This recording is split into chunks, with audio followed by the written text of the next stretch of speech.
Okay, so I'd like to go ahead and introduce our speaker because, quite frankly, that's why you all have joined us today. Terry Moten, MBA, is a business growth strategist, and she comes from an entrepreneurial family. She is a curator of marketing and financial resources for business owners. She is known as your business problem solver, and she is committed to providing resources while teaching business owners and company executives how to increase the visibility, growth, and profits of their company. She serves here locally on multiple boards, including the United Way of the Crossroads. She served on the Innovative Collective and on the Dean's Advisory Board here at the University of Houston Victoria School of Business. And she is involved in numerous other organizations within our community. She is a cheerleader of women-owned and minority-owned businesses, and she is dedicated providing her expertise, knowledge, and vast professional connections and resources to help entrepreneurs build sustainable long-term businesses. Terry is also a minister, and she spends time with her husband and daughter, Bishop David P. Moten, and Ayanna. And I think Ayanna is close to being finished college now. He's a senior. Oh, that's awesome. I've known Terry, I guess, since I've been at the SBDC, and she always has been just community focused, and she's one of those people that's out there helping people grow their business. And with that, I'm going to stop sharing, and I'm going to turn it over to Terry. Right. So good morning, everyone. Bear with me. It never fails. When I have a week of multiple presentations, my voice tends to go out. So I'm hoping that you can hear me okay. I think it's spinning to start. So if you would in the a zero, if you have not used AI for social media, put a zero if you have not used AI for social media. If you have used AI for social media, even if it's just kind of here and there, not on a regular basis, put a one in the chat. If you're using it just kind of here and there, put a one. Okay, excellent. So I'm getting a good pulse. So it's almost fairly even. Okay, so for those who have not, you will absolutely walk away again with information that you can utilize to literally start today. So just really briefly, I am going to share.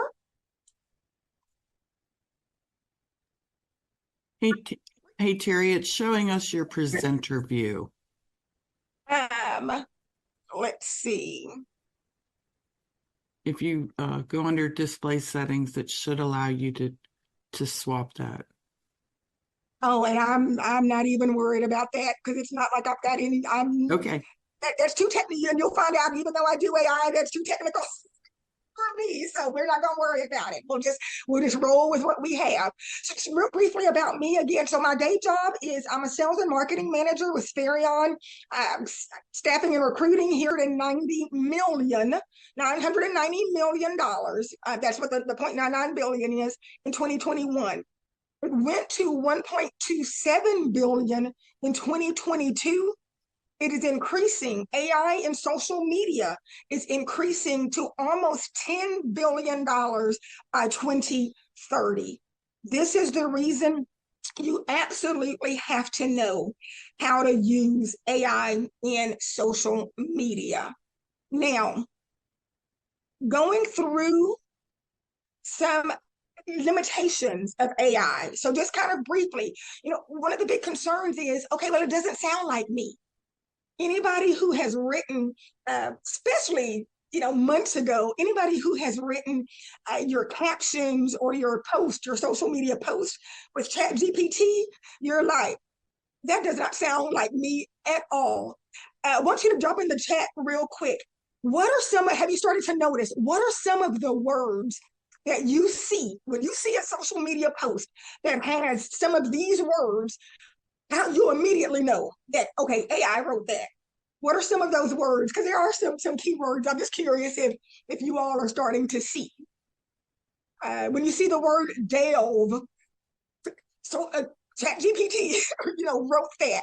So yes, there can be a lack of human touch, but AI is meant for you to have a foundational start, not for you to just copy paste, put it in there and copy paste exactly what it put out. It gives you a foundation for you to nuance, what I call nuance and massage it, and be able to put your own human ingenuity and creativity in it.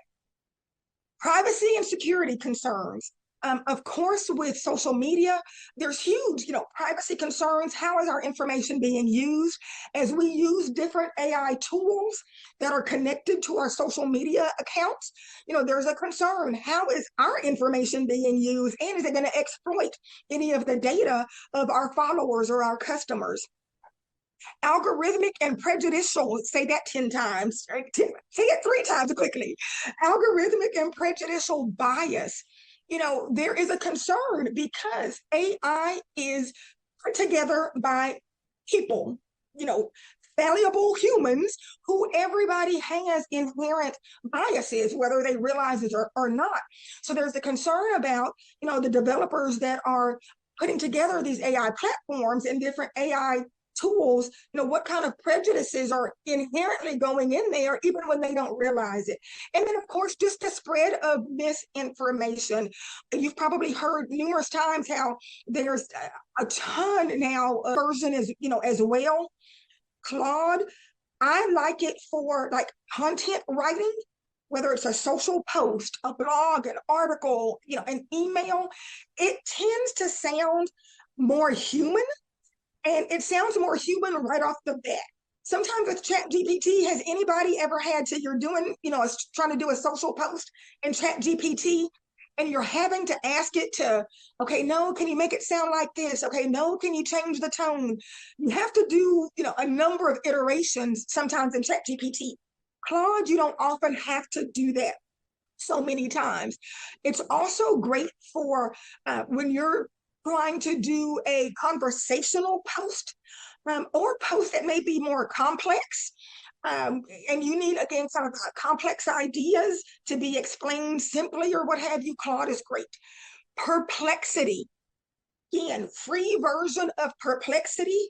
If you have not heard of Perplexity, drop a 0 in the chat. If you have not heard of Perplexity, this platform will change your life. And you'll get to see it in real time in just a second. Perplexity is great if you need research, if you need data. And it's great, if you need data for your social post, or you need data for a LinkedIn article. Perplexity is amazing. I tell people, anything you would typically Google search, go ahead, you can Google search it, but then drop it in Perplexity and see the difference. And I'm going to walk you through what that difference is. Today, I assure you, because of time, we're not going to be able to get to DALL-E. But just so you know, DALL-E is an image generation tool. It's built inside of ChatGPT. So it's already part of ChatGPT. If you are going to pay for anything up here, any of these 3, ChatGPT, Claude, or Perplexity, you need to pay for ChatGPT. It is only $20 a month, because it can do so many things. It can literally probably do, for many of you here, it can probably do 90 to 95% of what you would ever need done in your business. So if you're ever going to pay for something, pay for the premium version, ChatGPT. Okay, we're getting ready to dive in. We're going to do some real time. What we're going to walk through is Claude recommends. Because again, a lot of times you're going to see, you'll see a bit of a difference. So Claude comes up with kind of a different twist on some things. I don't know if the other one, if ChatGPT had sibling bonding on there. No, it did not. So that's why I say, Claude is going to, it'll give you a different twist on ideas for content. Let's go with Claude, and I'm just going to have it do one. How Claude writes. Like I said, to me, Claude tends to write a little bit more human.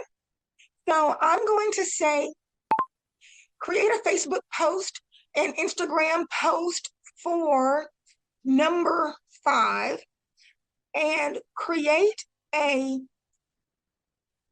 15-second Facebook reel bullet points to cover for number 2. Oh.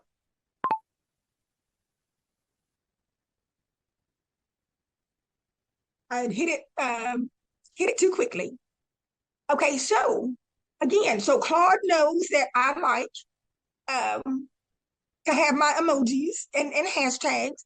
So again, to me, just the verbiage that's used, and it's to a lot of people, and a lot of marketing professionals who use ChatGPT and Claude. Claude tends to be, again, a little bit more human. It sounds a little bit more like someone, again, a human actually said it. It also gives an image suggestion as well. And here's where I said, if you don't want it to do a script for you, let's say for a reel or TikTok, you can tell it to come up with some bullet points. And here it comes up with some bullet points that you can use. So amazing on, again, content creation, amazing on... What are some ways we can use this in our business and or streamline the processes in our businesses, sort of what Lisa started talking about. What are some of those things that you share with your clients and people you serve? And so let me give you just kind of a simple philosophy to think about. Think about AI, because let me ask first, how many of you are using AI, let's just say on a weekly basis, here and there on a weekly basis? Okay, so good, takes about half the people. So think of AI in being able to give you the ability to have access to virtually all of the information in the world. Think of it as your virtual assistant. If you're a business owner, or if you're a career professional, it gives you access to all of the information in the world to be able to allow you now to have the superpower to use it to get, whether it's more revenue, to get better efficiencies, to absolutely be able to give you the information, just like kind of a little voice in your ear of, now you've got the best business consultant ever right at your disposal. Some simple things a business owner can do. I kind of narrow it down to 3 different things, 3 different categories. You can automate, you can use AI to help automate, you can use AI to help augment, and you can, what I kind of call AI-ify. And so let me give you some examples. Automate, and I'll give you a real world example. So again, I'm in staffing and recruiting.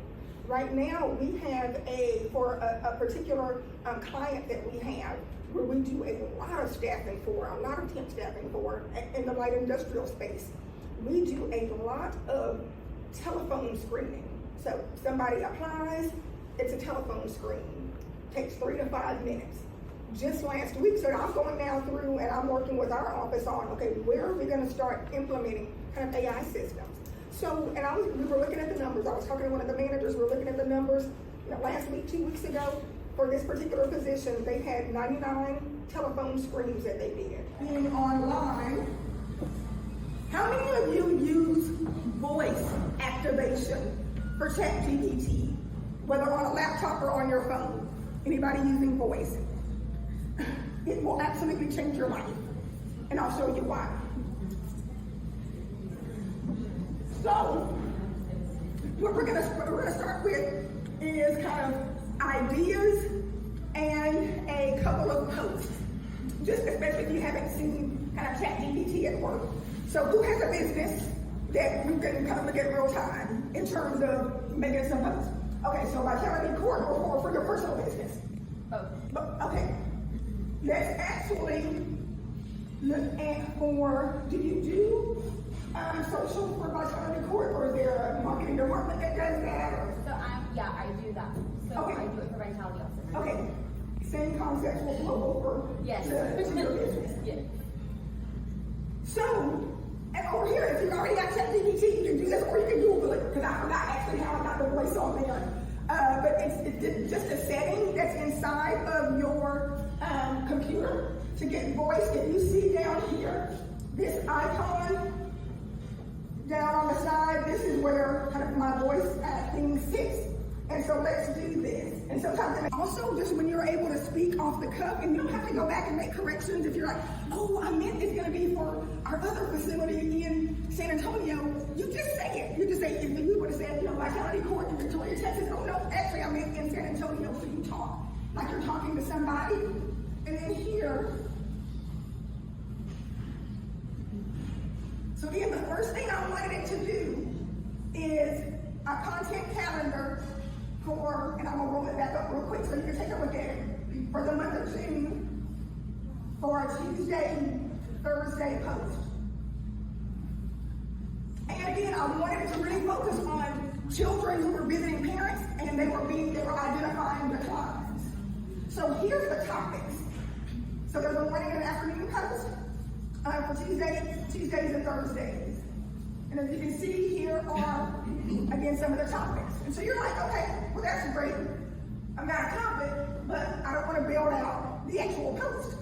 And just for sake of time, I'm just going to have it do the June 6th post. Let me roll back up so you can see what June 6th was. The content, I'll have it do it for that.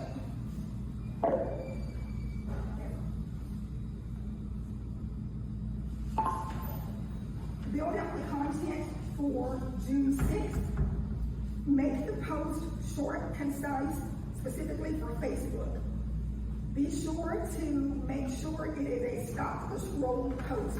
You have to make sure anybody who is between the ages of 30 and 50, especially females who have aging parents, stop and read this particular post.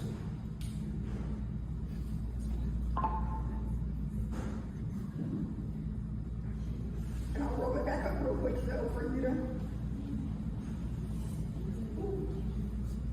So, it's created my post.